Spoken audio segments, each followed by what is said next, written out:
Innal hamdalillah nahmaduhu wa nasta'inuhu wa nastaghfiruh wa natubu ilaih wa na'udzu billahi min syururi anfusina wa sayyiati a'malina may yahdihillahu fala mudhillalah wa may yudhlil fala hadiyalah wa ba'd. Kaum muslimin rahimakumullah, dalam sebuah riwayat hadits yang diriwayatkan oleh Abu Dawud juga Tirmidzi, begitu juga Ibnu Majah, Ahmad, di banyak diriwayatkan Rasulullah Shallallahu Alaihi Wasallam bersabda, tidak ada satu amal soleh yang lebih dicintai oleh Allah melebihi amal soleh yang dilakukan pada hari-hari ini, yaitu 10 hari pertama di bulan Dzulhijjah. Kemudian para sahabat bertanya, tidak pula jihad di jalan Allah, wahai Rasulullah? Maka Nabi Shallallahu Alaihi Wasallam menjawab, tidak pula jihad di jalan Allah, kecuali orang yang berangkat jihad dengan jiwa dan hartanya, namun tidak ada yang kembali satupun darinya. Kaum muslimin, berbicara dari satu hadits ini, saya nanti akan menyampaikan beberapa hal yang berkaitan dengan bulan Dzulhijjah, khususnya pada hari-hari awal, yakni sebagaimana disebutkan Rasulullah pada hari-hari ini, yakni 10 hari pertama di bulan Dzulhijjah. Ketika seseorang memahami bahwa Allah Subhanahu wa Ta'ala memberikan sesuatu yang sangat berharga bagi umat Islam, maka sudah barang tentu mereka akan berusaha secara maksimal bagaimana dia bisa mendapatkannya. Contoh Ramadan, bulan Ramadan yang dinyatakan sebagai syahrul adzim, syahrul mubarak, maka orang berusaha semaksimal mungkin bisa memanfaatkan bulan Ramadan itu. Begitu juga pada bulan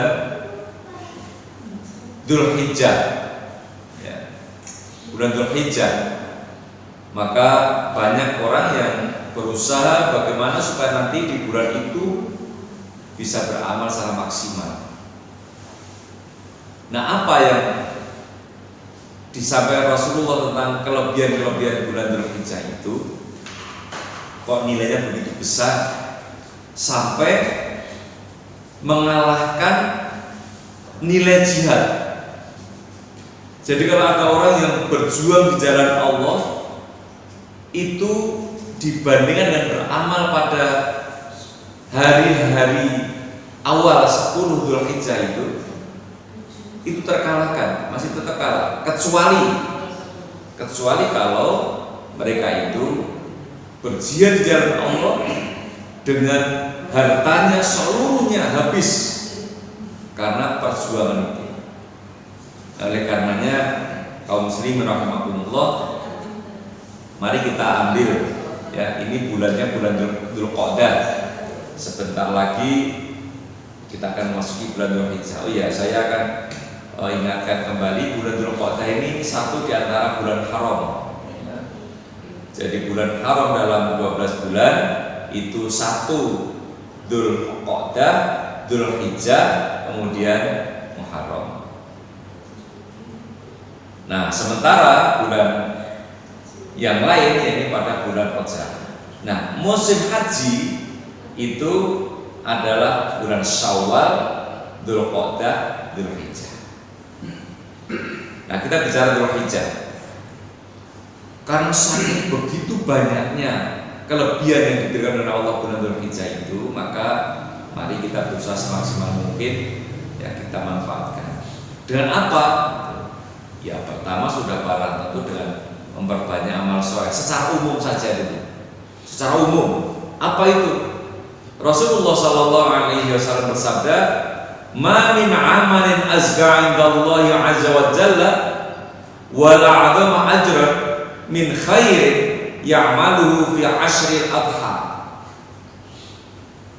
Tidak ada satu amalan yang lebih suci di sisi Allah Azza wa Jalla dan lebih besar pahalanya dari satu kebaikan yang dilakukan seseorang pada 10 hari pertama Dzulhijjah. Jadi secara umum kita bisa apa yang kita lakukan?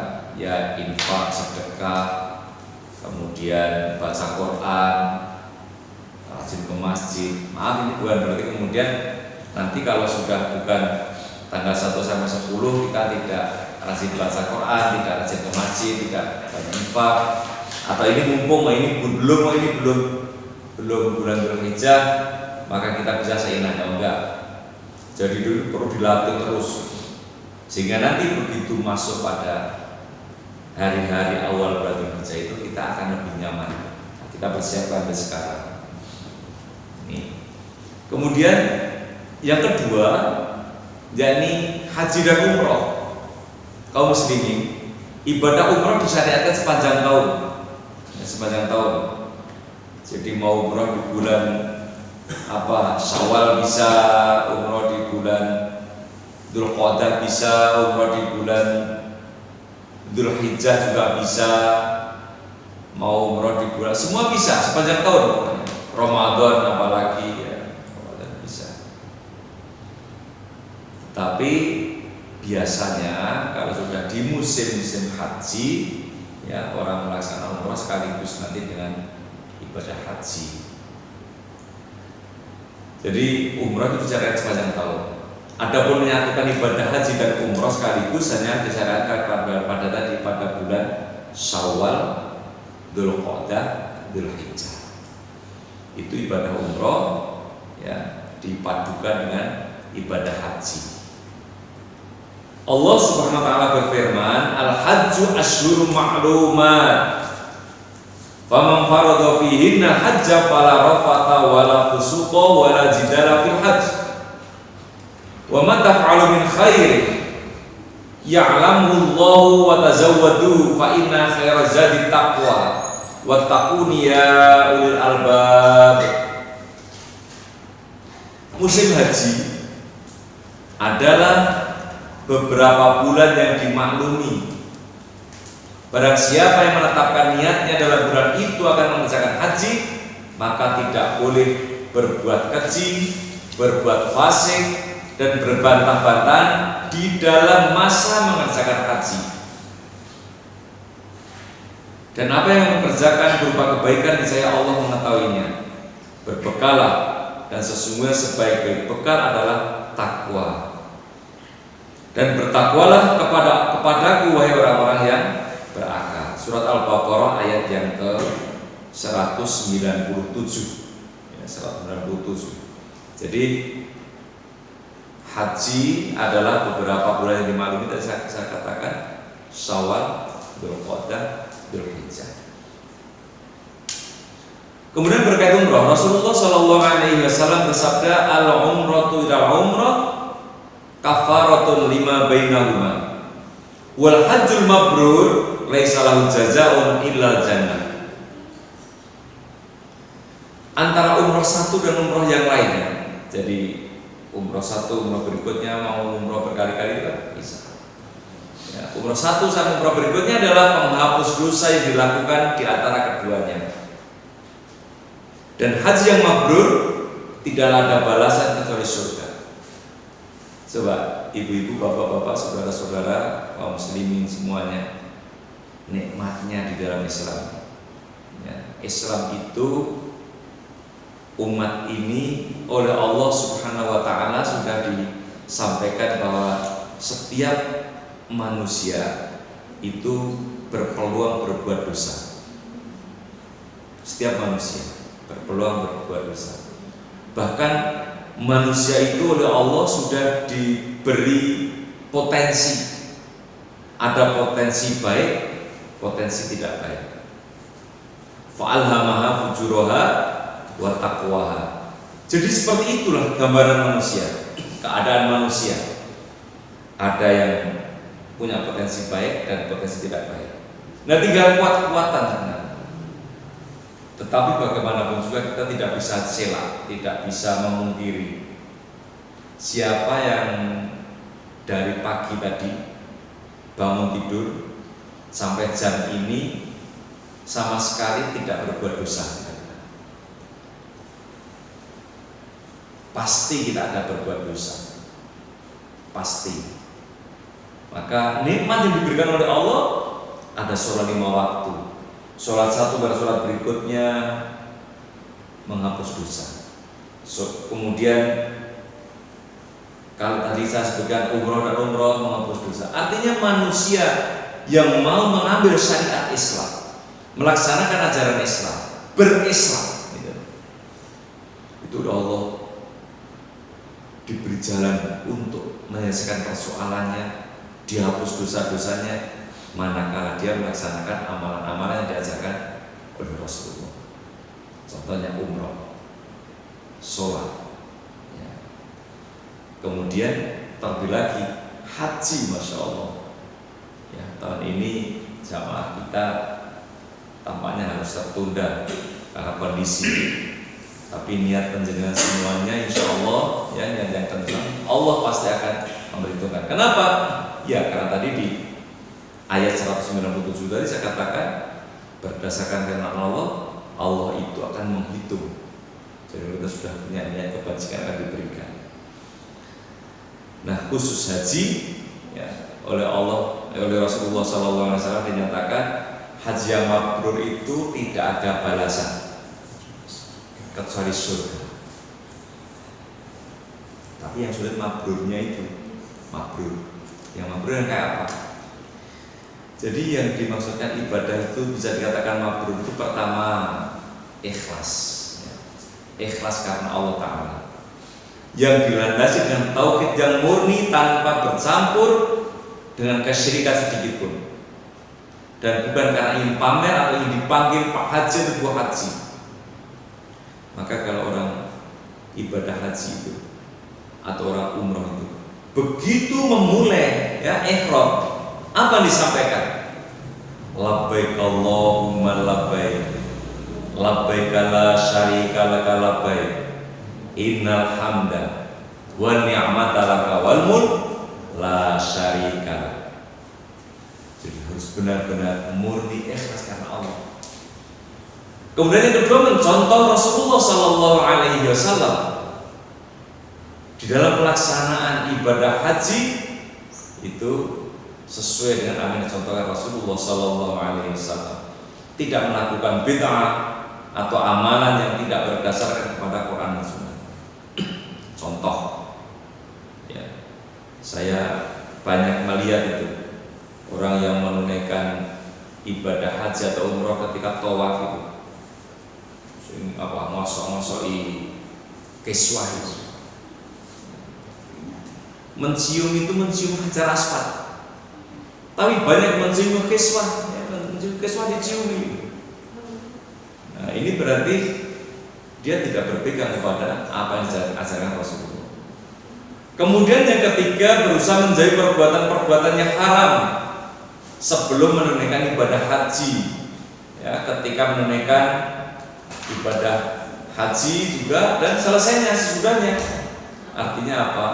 Menjaga dari perbuatan-perbuatan yang merusak. Kemudian berikutnya, yakni puasa sunnah. Puasa sunnah. Jadi menyambut bulan Dzulhijjah itu pertama amalan umum, ya, memperbanyak baca Quran, rajin surat malamnya, kemudian banyak rajin jamaah ke masjid, ya, memperbanyak belajar ilmu agama, pokoknya amalnya umum, tasbih, tahmid dan sebagainya. Dan yang kedua haji atau umroh. Dan yang ketiga yakni puasa sunnah. Nah, ini puasa sunnah. Puasa yang disunahkan adalah puasa sunnah secara umum pada 9 hari pertama. 9 hari pertama. Loh, tadi disebut 10 hari. Ya, amalan di tanggal 1 sampai 10. Tapi 10 hari tidak boleh puasa. Maka puasa yang 9 hari. Itu pun Nabi tidak setiap tahun mengerjakan itu. Tapi Nabi pernah mengerjakan puasa 9 hari. Kalau begitu Nabi itu haji nggak puasa itu? Enggak. Jadi Nabi di Madinah itu berpuasa tanggal 1 sampai dengan tanggal 9 di hari pertama Dzulhijjah itu. Apa ada dalilnya? Nah, ini. terdapat dalil khusus pada tanggal 9 itu, yakni pada Yaumul Arafah. Nabi SAW itu menyatakan dalam sebuah hadis, puasa 3 hari tiap bulan, puasa Ramadan sampai Ramadan berikutnya, maka inilah puasa yang bagaikan puasa setahun penuh. Puasa setahun penuh. Kemudian puasa tanggal 9 Dzulhijjah atau puasa Arafah, aku harapkan kepada Allah dapat menghapus dosa setahun yang lalu dan setahun yang akan datang.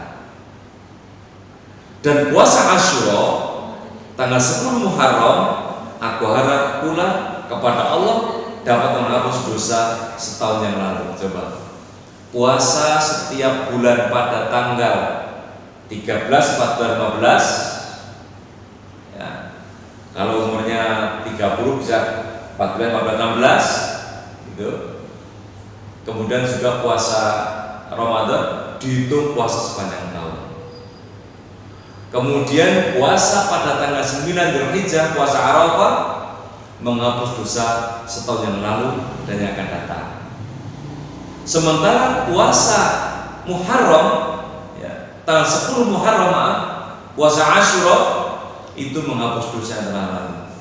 Coba betapa nikmatnya orang Islam ini, penghapus dosa. Tapi ingat, ini dosa-dosa yang berkaitan dengan hakul adamiyah. Ya, kalau kita ini berbuat salah terhadap seseorang, nggak bisa dipuasani. Aku lagi berapa 200 bulan, maka saya akan berpuasa untuk menembus dosa Allah. Hakul adamiyah harus kita saling maaf. Ini ya, nanti kita lanjutkan lagi terkait dengan bulan Dzulhijjah insyaallah. Tapi ini kita cukup sekian dulu, mudah-mudahan ada hikmahnya.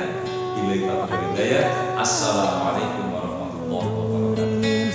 Nabi Ahmad, ya Hanana Nabi Muhammad, dzalika